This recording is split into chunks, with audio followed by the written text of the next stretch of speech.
A good reader is a good speaker.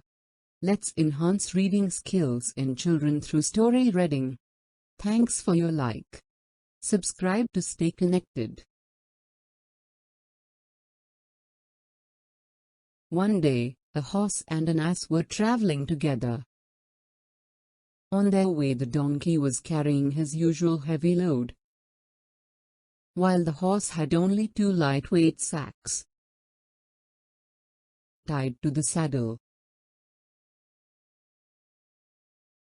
Due to heavy load, the donkey dropped dead to the ground.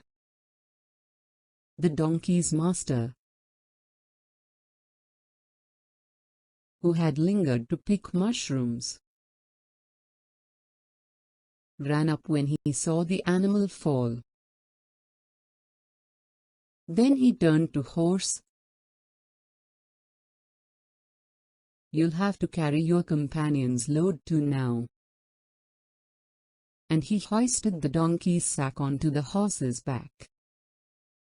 "I'd have done better to help the donkey when he was alive," said the horse to himself. "A little more weight wouldn't have done me any harm.